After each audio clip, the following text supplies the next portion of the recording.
바울은 전도 여행의 베이스 캠프로 안디옥 교회를 삼았습니다. 안디옥 교회에서 바울을 선교사로 파송했고, 바울은 선교를 마치고 난 이후에 안디옥 교회로 돌아가서 보고를 했습니다. 안디옥 교회는 바울이 선교할 수 있도록 여러 가지 또 후원을 해 주기도 했습니다. 바울은 이제 전도 여행 1차, 2차, 3차를 모두 마치고 또 다른 베이스 캠프를 차리려고 하는데, 그 베이스 캠프를 바로 로마 교회로 삼고자 했습니다. 그래서 이제 바울은 안디옥 교회를 출발하여서 1차, 2차, 3차 선교 전도 여행을 모두 마치고 예루살렘으로 돌아가 경유해서 로마 교회를 방문하려고 했습니다. 그곳을 베이스 캠프 삼아서 자신의 꿈인 서바나 땅끝을 향하여서 주의 사명을 감당하고자 했던 것이죠. 그래서 바울은 지금 자신이 방문하려고 하는 로마 교회를 향하여서 먼저 편지를 쓰게 됩니다. 그것이 로마서이지요. 로마서를 쓴 목적에 대하여서 로마서 15장 말씀에는 이렇게 다음과 같이 이야기를 합니다. 말씀을 같이 읽어봅시다. 시작.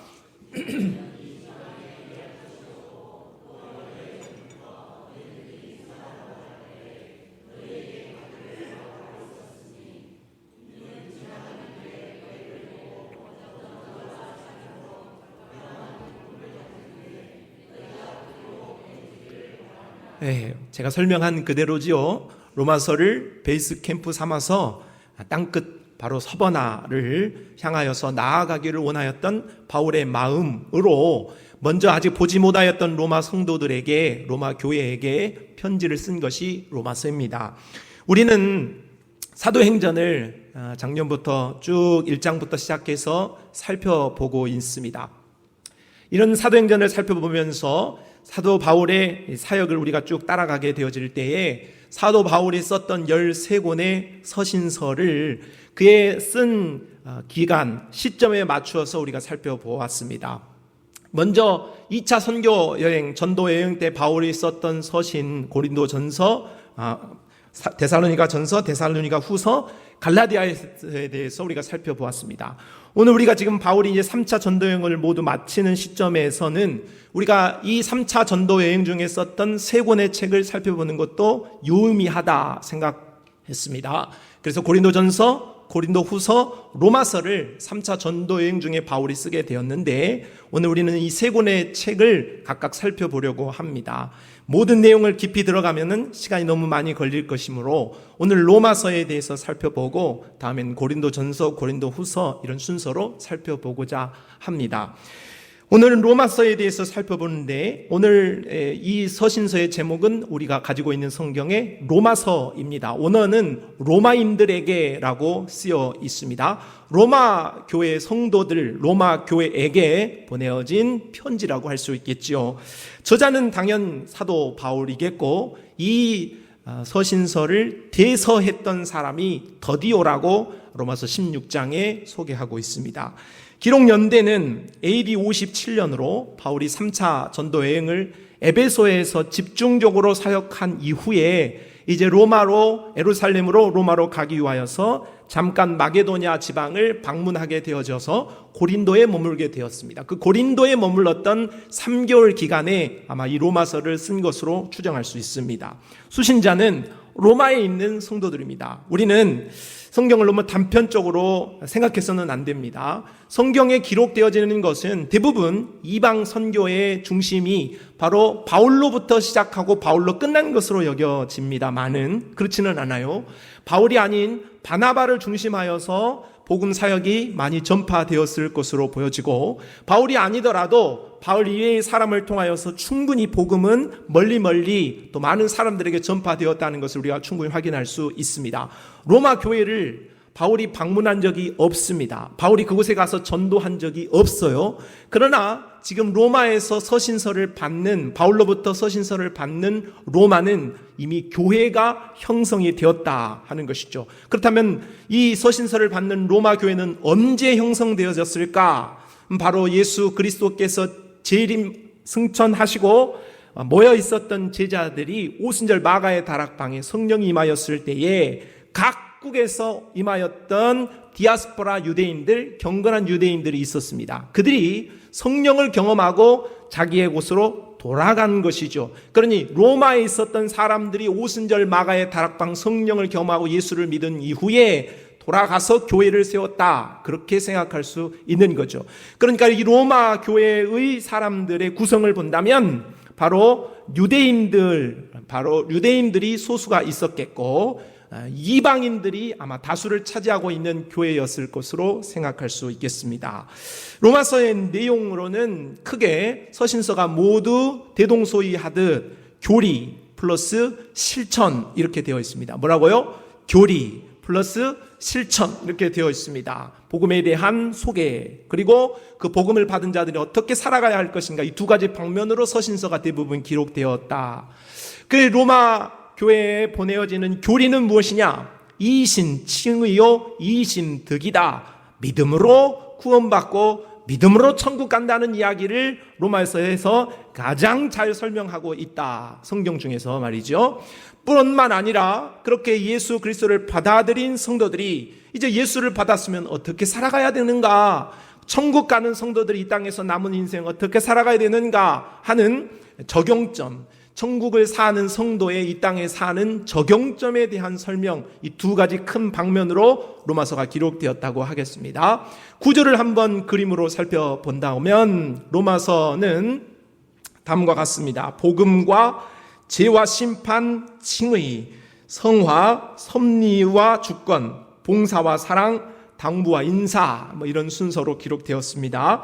주요 메시지를 살펴본다면 로마서는 모두 1장부터 16장까지로 기록되어 있는데 1장은 모든 이방인들의 죄에 대하여서 지적합니다. 그런 유대인이 아닌 사람들, 이방들, 할례인이 아닌 사람들을 말하는 것입니다. 그 사람들이 죄인이다 하는 이야기가 기록됩니다. 2장은 유대인들도 죄인이다 하는 이야기를 말합니다. 3장은 유대인 플러스 이방인 모두가 죄인이다 하는 말을 해요. 그러니까 로마서는 1장부터 3장까지 시작하면서부터 3장까지 모두 다 모든 사람은 죄인입니다 이렇게 이야기합니다. 그 안에 나도 포함되어 있다. 우리가 오늘 로마서를 읽으면서 그렇게 판단할 수 있어야겠습니다.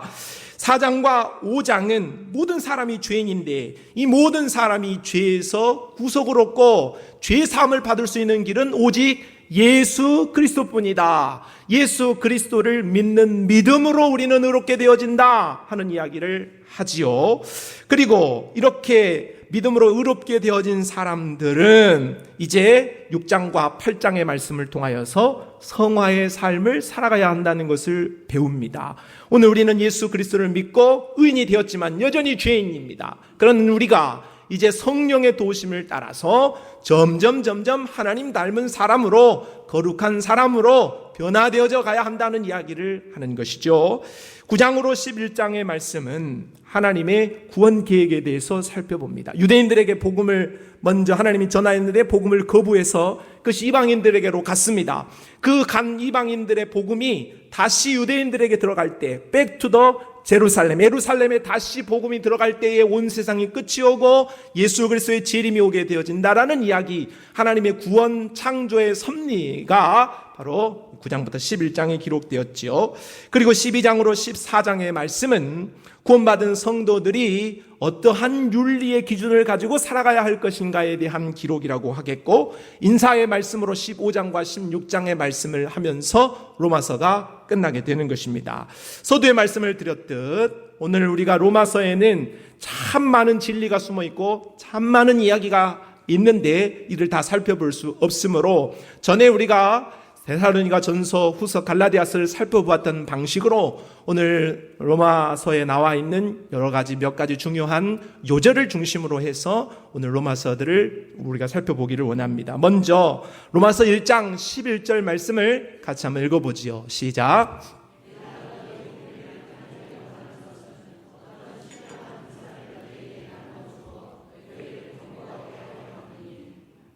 바울은 지금 로마에 있는 성도들에게 교회에 편지를 썼습니다. 그런데 이 성도들을 보았다고 했습니까? 보지 않았다고 했습니까? 보지 않았다고 했습니다. 본 사이가 아니고 서로 관계되어져 있는 사이도 아닙니다. 바울은 그러나 이 로마 교회 성도들을 통하여서 땅끝을 가겠다, 서바나를 가겠다 하는 그런 분명한 하나님의 꿈을 가지고 지금 로마를 향하여서 가고 있습니다.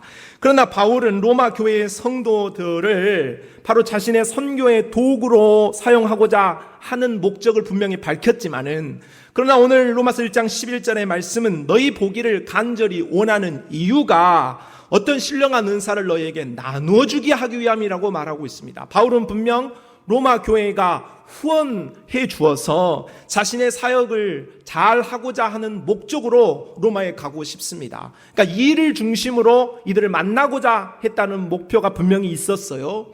그러나 그 이야기를 15장에 했지만은 1장, 오늘 11절 말씀은 먼저 말하는 이 이야기는 내가 너희에게 일 중심으로 먼저 말하고 싶지 않고 내가 너희를 보기를 원하는 것은 신령한 은사를 나누어 주게 하기 위하여서 너희를 보고 싶다 하는 말씀을 하고 있는 거예요.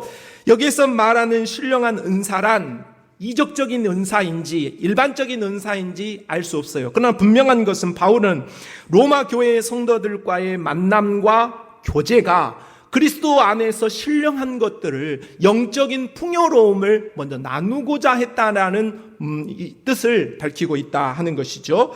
바울은 정말로 일 중심의 사람입니다. 우리가 전에 여러 가지 기질에 대해서 한번 이야기한 적이 있는데, 바울은 대단히 100분의 1이나 되는 정말로 일 중심적인 사람이라고 할 수 있어요. 이런 사람은 곁에 있으면 일은 너무 잘하는데 사실 상처받기 쉽거든요.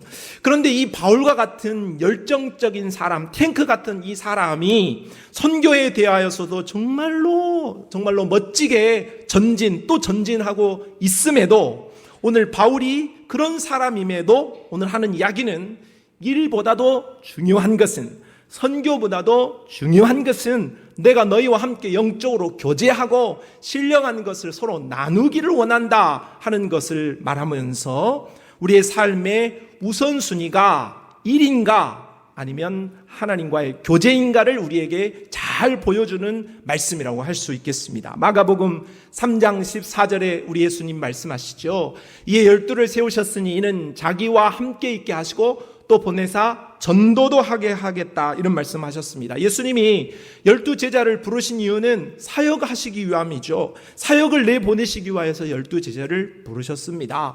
그러나 예수님께서 곧장 그들을 내가 너희 불렀으니까 가서 일해, 가서 전도해, 그렇게 하지 않으시고 예수님이 전도 이전에 먼저 기록되어진 것은 함께 있게 하시겠다 하는 의도를 분명하게 밝히셨다 하는 것으로서 오늘 우리가 하나님과의 신앙생활 하는 데 있어서의 우선순위가 무엇이고 더 중요한 것이 무엇인가를 우리에게 밝히 보여주고 있습니다. 성도는 주님과의 깊은 교제 없이 일만 하는 일꾼이 아닙니다. 일 안 했다고 혼나고 또 혼나는 그런 존재가 아니라는 것이죠. 도구가 아닙니다. 오늘 성도가 일 중심으로만 빠지게 되어지면 뿌리 없는 나무가 되어서 금방 지치게 되어 있고, 또한 여러 가지 문제로 인하여서 시험 들게 되어 있습니다.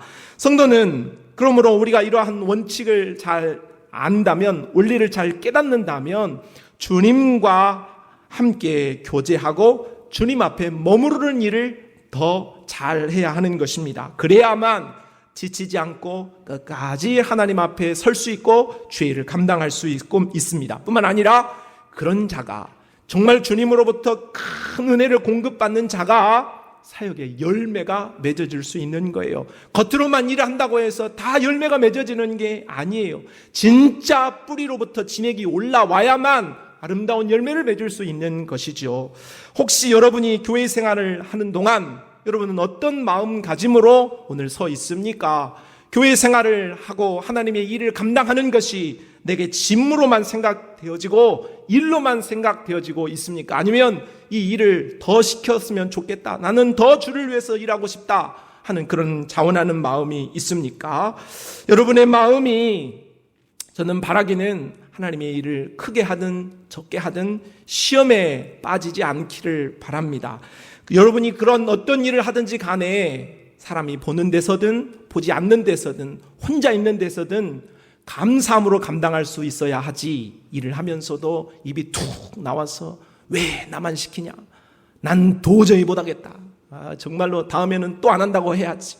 이렇게 불평, 원망하는 자리에 서지 않기를 바랍니다. 그렇게 하기 위하여서는 여러분이 예수님 앞에 나가서야 합니다. 오늘 우리가 일을 하다 보면 열심히 일을 안 하는 사람이야 시험 들 일도 없고 불평할 일도 없겠지요. 그러나 교회 일을 더 잘 감당하고 주의 일을 더 앞장서려고 하는 사람에게는 시험이 찾아오고 여러 가지 원망할 일도 찾아오는 것입니다. 그렇다면 우리가 입을 벌려서 떠벌리고 원망 불평하고 내가 시험에 드는 자리로 나아가지 말고, 그런 유혹이 찾아오고 그런 어려움이 찾아올 때는 어떻게 해야 되겠습니까? 주님의 품으로 먼저 가까이 나아가서 점검을 해봐야 한다는 것입니다. 내가 주님의 사랑을 더 풍성하게 경험해야 되는데, 주님과 더 깊이 교제해야 하는데 하는 그런 정신을 가지고 주 앞에 나아가야 하는 것이죠. 그렇다면 우리 주님께서 여러분을 그렇게 위로를 바라고 하나님의 만지심을 바라는 자를 거절하시겠습니까? 우리 주님은 충분히 우리를 위로하시고 충분히 우리를 일으켜 세워서 죄를 잘 감당할 수 있도록 우리에게 크신 능력과 은혜를 베풀어 주실 줄로 믿습니다. 오늘 우리가 주님 앞에서 오늘 로마서 1장 11절에 말씀한 대로 이 두 가지 원리를 잘 아셨으면 좋겠습니다. 사역을 잘하고 아름다운 열매를 맺어야 해요. 그러나 그보다 먼저 우리에게 있어야 할 것은 무엇이다? 주님과의 바른 교제다 하는 것을 깨닫고, 이런 원리를 따라서 교제도 잘하고 사역도 잘하여서 아름답게 열매 맺을 수 있는 우리 성도들이 되시기를 바랍니다. 두 번째는 로마서 1장 16절 말씀이에요. 내가 복음을 부끄러워하지 아니하노니 이 복음은 모든 믿는 자에게 구원을 주시는 하나님의 능력이 됨이라. 먼저는 유대인에게요 그리고 헬라인에게로다. 바울은 복음에 대한 태도를 말하면서 부끄럽지 않다 했어요. 복음은 예수 믿는 자 누구에게나 생명과 영생, 구원과 빛을 주기에 하나님의 능력이기 때문에 부끄러울 어떠한 것이 아니지요. 그런데 여러분, 우리는 다 복음을 가지고 있고 또 예수를 가지고 있고 교회 생활을 하게 됩니다. 혹시 그러나 여러분이 예수를 믿고 내가 교회를 다니고 있음에도 여러분이 여러분 주변에 있는 사람들에게 나 교회 다닌다, 나 예수 믿는다, 나 교회 집사고 권사고 나 장로다 하는 말을 혹 부끄러워하고 있지는 않습니까? 나 교회 다니는 것에 대하여서 굳이 말하고 싶지 않은 그런 모습은 아닙니까? 오늘 혹시 우리의 모습이 그런 모습이라면 누가복음 9장 26절의 말씀을 우리가 한번 기억해야 하겠습니다. 누구든지 나와 내 말을 부끄러워하면 인자도 자기와 아버지와 거룩한 천사들의 영광으로 올 때 그 사람을 부끄러워한다 했습니다. 여러분, 우리가 복음을 부끄러워하고 예수를 부끄러워하면 예수님도 우리를 부끄러워하신다 하는 말씀을 기억하십시오. 로마서 3장 23절로 24절 말씀은 같이 읽어봅시다. 시작.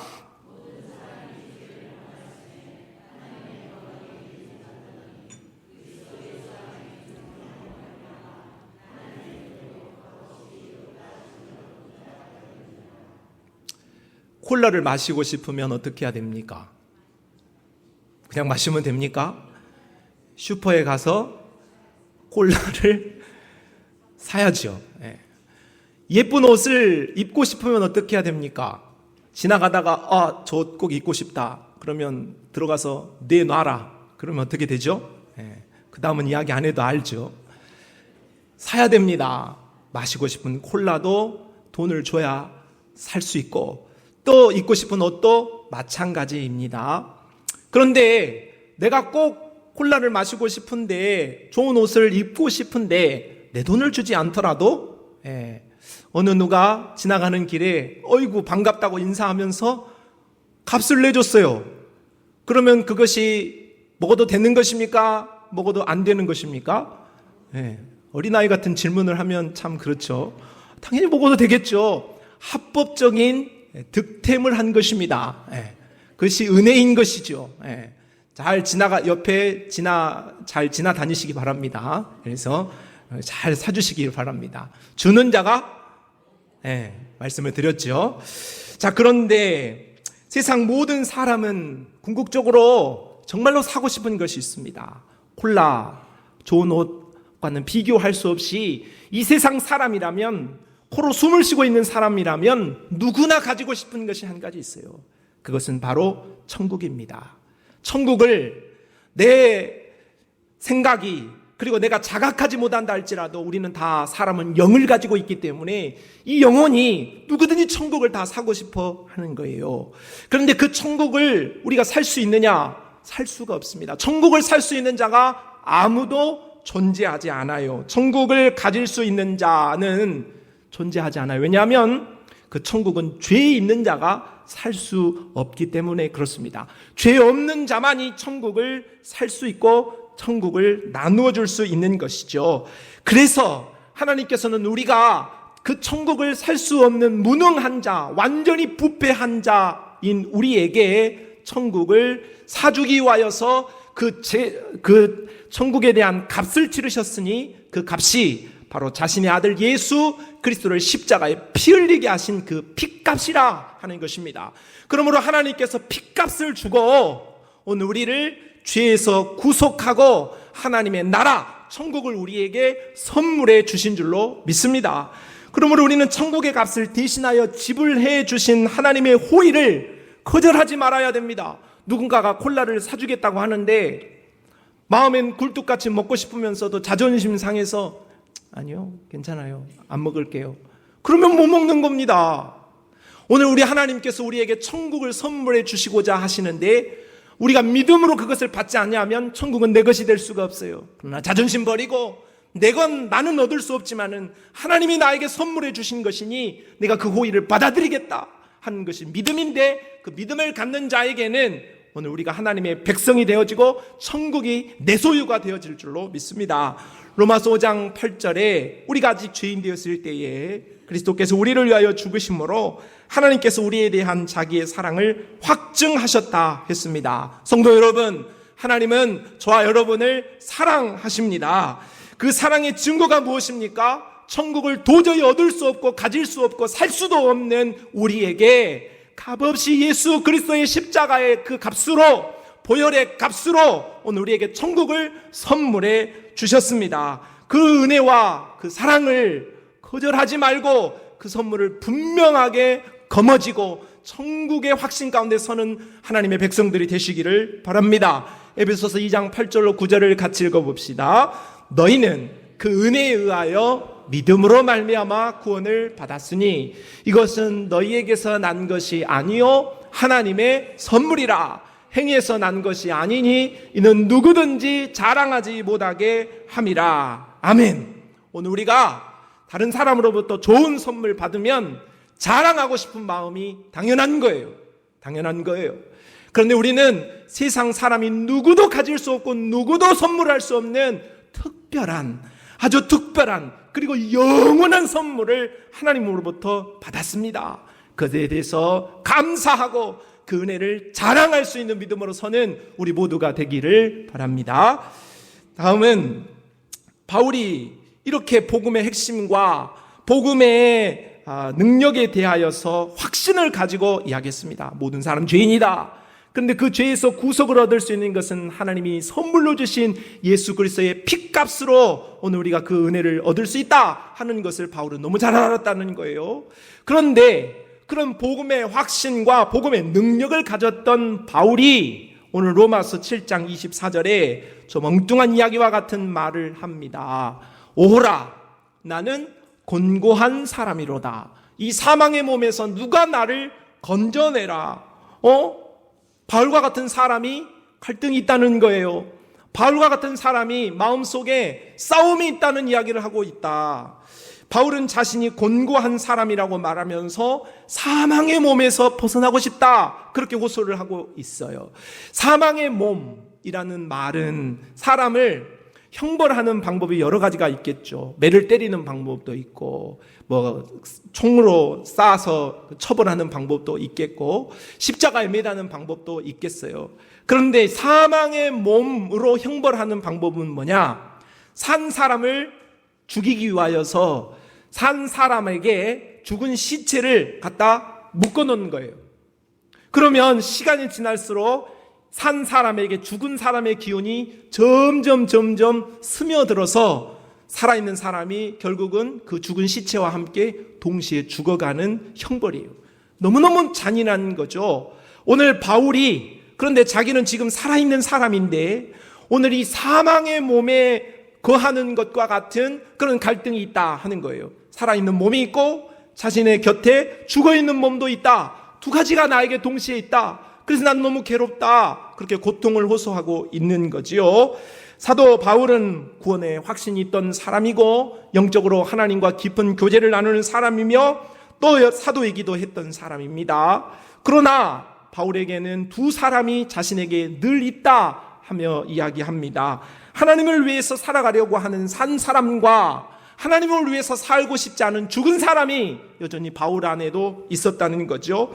하나님을 위해서 일하고 싶은 의의 무기, 병기 되려는 자세와 그냥 대충 살지 하려는 불의의 무기, 병기로서의 자세가 있었다는 거예요. 성령을 따르고자 하는 영의 생각과 육신을 따르고자 하는 육신의 생각이 같이 있었어요. 교회에 나오기 이전에 삶으로 살고 싶은 옛 사람과 교회에 나온 이후에 새 삶을 살고 싶어하는 새 사람의 싸움이 너무나 치열했기에 바울은 그의 마음이 곤고할 지경이라고 했어요.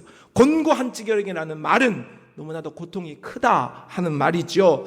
여러분, 그러므로 오늘은 이 말씀을 통하여서 위로를 받으시기를 바랍니다. 나만 괴로운 것이 아니라는 거예요. 나만 싸움을 하는 것이 아니라고 말씀하고 있어요. 그러므로 오늘 우리가 신앙생활을 하면서 넘어지는 이유가 뭡니까? 나 같은 예수 믿고 내가 교회에서 목사고 장로고 중직자고 하는데 내가 이런 사람인가? 내가 이런 모습을 다른 사람에게 들킨다면 어떻게 할까? 그런 거예요. 오늘 이 땅에 사는 누구든지 들키지 않았을 뿐이지 죄 없는 사람은 없다 그 말이에요. 오늘 바울처럼 이렇게 훌륭한 믿음의 사람도 영적인 갈등이 누구에게나 있다 하는 것이죠. 들키지 않았다 뿐인 거예요. 그런데 바울도 그런 연약함에 있다. 누구나 그럴 수 있다 하는 것으로 오늘 우리의 마음은 위로를 받을 수 있어요. 나만 그런 거 아니야? 나만 나쁜 놈인가? 나만 정말로 쓰레기인가? 그런 생각을 하면 우리가 신앙생활 어떻게 할 수 있겠어요? 그런데 이것은 예수를 믿은 사람에게도 성령에 충만한 사람에게도 믿음이 있는 사람에게도 믿음이 충만한 사람에게도 언제든지 실패할 수 있고 언제든지 일어날 수 있는 일이라고 생각한다면 그 말씀 자체가 오늘 우리를 위로해 준다 하는 것이죠. 사랑하는 성도 여러분, 예수 믿는 내가 그럴 수 있는가? 라고 묻는다면 난 여러분에게 대답해 드리고 싶습니다. 네, 그럴 수 있습니다. 그러니 내가 나를 보아도 무서운 죄에 넘어졌다고 해서 내가 오늘 죄악에 무너졌다고 해서 내 신앙을 포기해버리거나 하나님을 등져버리거나 신앙을 떠나버리거나 교회를 멀리해야 할 이유가 전혀 없다 하는 것이죠. 누가복음 5장 22절 내가 의인을 부르러 온 것이 아니요 죄인을 불러 회개시키러 왔노라. 여러분에게 묻습니다. 여러분은 죄인입니까? 의인입니까? 대답이 확실하지 않은 것이 여러분은 아주 의로운 사람입니까?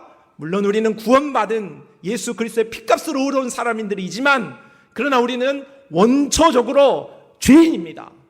그런데 감사한 것은 우리 예수 그리스도께서 이 땅에 오신 것은 의인을 부르러 온 것이 아니라 죄인을 부르러 왔다 하셨으므로 주님은 나 같은 죄인, 나 같은 쓰레기를 불러서 사랑하신다 하시니 그 은혜를 감사하시기를 바랍니다. 로마서 5장 20절은 더하여 말합니다. 율법이 들어온 것은 범죄를 더하게 하려 함이라. 그러나 죄가 더한 곳에 은혜가 더욱 넘쳤다 말합니다. 여러분, 우리가 죄에 넘어질 때면, 유혹에 약할 때면 그러므로 생각하십시오. 나는 죄 지었으니까 하나님 앞에 못 간다. 나는 연약하고 시험 들었으니까 교회에 못 간다. 그건 믿음 없는 사람이에요. 그 사람은 교만한 사람이에요. 내가 죄 지었으면, 내가 연약함에 빠졌으면, 시험에 들었으면 그것을 인정하고 그 모습 그대로를 안고 예수 앞에 오고 더 하나님의 품으로 가까이 나아오시기를 바랍니다. 그렇기 때문에 예수님이 필요한 거예요. 내가 죄인이기 때문에, 내가 연약하기 때문에, 내가 문제가 있기 때문에 예수님이 필요한 거예요. 여러분이 문제 없으면 왜 예수님이 필요합니까? 여러분이 죄인이 아니라면 왜 예수님이 필요합니까? 우리가 연약하기 때문에 예수님이 필요하다 하는 믿음을 분명하게 붙잡고 우리가 연약함을 깨닫고 가슴이 아플수록 나는 더 예수님이 필요하다 하고 예수님을 더욱 붙잡는 믿음으로 승리하시기를 바랍니다. 그러나 그렇다고 해서 우리가 그러면 죄를 방임하면서 함부로 살아가야 되는가? 그렇지 않지요. 로마서 8장 8절에 육신에 있는 자들은 하나님을 기쁘시게 할 수 없다 했어요. 죄에 지고 정욕에 지고 마귀에 지고 육신에 지면 하나님이 기뻐하지 않으세요. 뿐만 아니라 나도 기쁘지 않아요. 나도 신앙생활하는 나도 기쁨이 사라지고 은혜가 사라져버려요. 모든 것이 다 귀찮고 모든 것이 하나님 앞에 잘하고 싶지 않은 마음으로 빠지고 만다는 것이죠. 그러면 우리는 어떻게 해야 됩니까? 내 안에는 정말로 갈등하는 두 마음이 있어서 두 사람이 있어서 너무너무 괴로운데 그럼 어떻게 해야 되는 것입니까? 로마서 8장 4절 같이 읽어봐요. 시작. 육신을 따르지 않고 그 영을 따라 행하는 우리에게 율법의 요구가 이루어지게 하려 하심이니라. 아멘. 두 사람이 싸워요. 육신의 사람, 영의 사람, 세상 사람, 성령의 사람, 옛사람, 새사람 싸워요. 그럼 우리는 어떻게 해야 되냐? 선택을 바로 해야 돼요. 큰 거 우리 하나님 바라지 않으세요? 위대한 거 바라지 않아요. 오늘 우리 안에 계신 예수의 영, 성령께서 오늘 우리가 한 발자국을 어떻게 떼야 할지, 한 걸음을 어떻게 밟아야 할지, 한마디를 무엇을 해야 할지 우리 안에 계신 성령은 다 일러주신다는 거예요. 그러므로 작은 것에 성령을 따라 순종하는 걸음을 걷다 보면 결국은 큰 승리가 우리에게 주어지게 되어질 줄로 믿습니다. 우리는 우리 안에 계신 성령을 따라 이렇게 한 걸음 한 걸음 나아가다 보면 육신을 이길 수도 있고 죄도 이길 수 있는 그런 믿음의 자리에 서게 되는 것입니다. 넘어질 수 있어요. 그러나 포기하지는 마십시오. 자빠질 수 있어요. 그러나 완전히 포기하지는 마십시오. 우리 주님이 여러분을 도우시고 일으켜서 남은 길을 다 가도록 우리를 인도하여 주실 줄로 믿습니다. 대저 의인은 7번 넘어질지라도 다시 일어나려니와 악인은 재앙으로 말미암아 엎드려진다. 누가 우리를 그리스도의 사랑에서 끊으리요? 환난이나 곤고나 박해나 기근이나 적신이나 위험이나 칼이랴.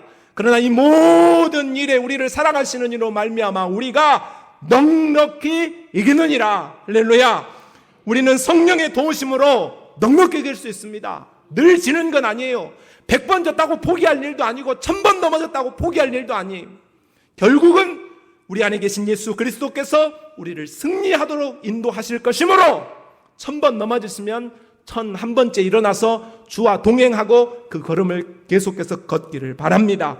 로마서 8장 38절로 39절 같이 읽어봐요. 시작. 내가 확신하노니 사망이나 생명이나 천사들이나 권세자들이나 현재일이나 장래일이나 능력이나 높음이나 깊음이나 다른 어떤 피조물이라도 우리를 우리 주 그리스도 예수 안에 있는 하나님의 사랑에서 끊을 수 없으리라. 아멘.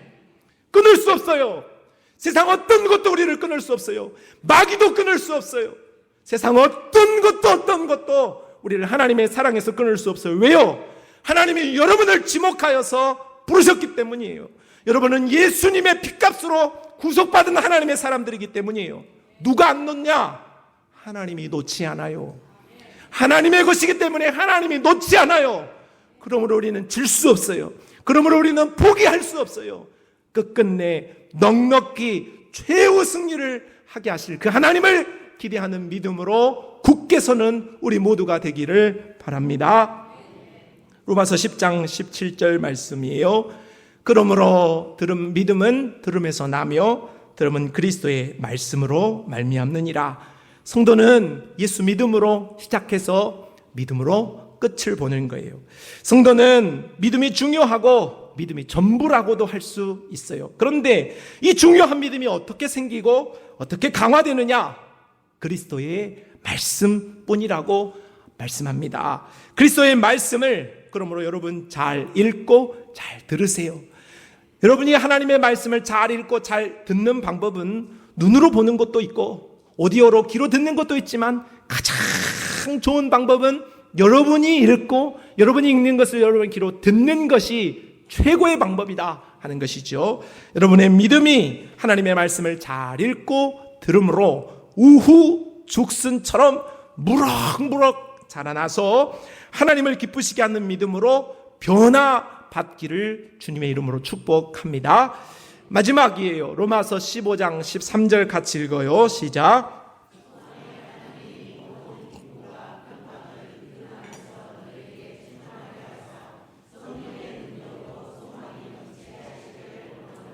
아멘.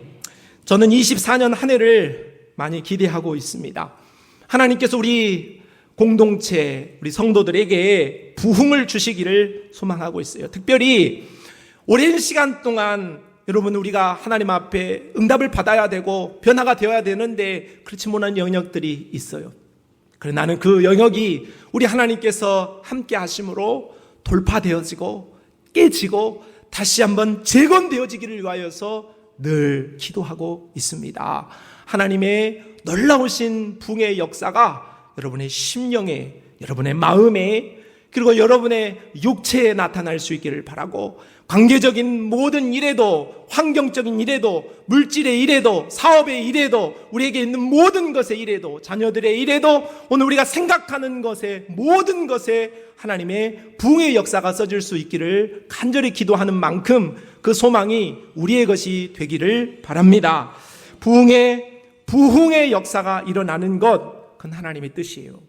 우리 믿음의 사람들, 하나님의 사람들이 이 땅에서 잘되고 또 잘되는 것은 하나님이 원하시는 바다, 그렇게 생각한다면 내가 잘되는 것은 바로 하나님이 기뻐하시는 것이다. 그런 믿음을 가지고 우리가 이 땅을 진취적으로 살면 우리의 삶은 승리의 걸음대로, 우리의 믿음대로 펼쳐지게 되어질 줄로 믿습니다. 그것이 우리의 소망이 되어야 하는 것이죠. 소망의 하나님이 우리에게 소망이 넘치게 하시기를 원한다고 오늘 로마서 15장 13절에 말씀하고 있죠. 여러분의 소망이 무엇입니까?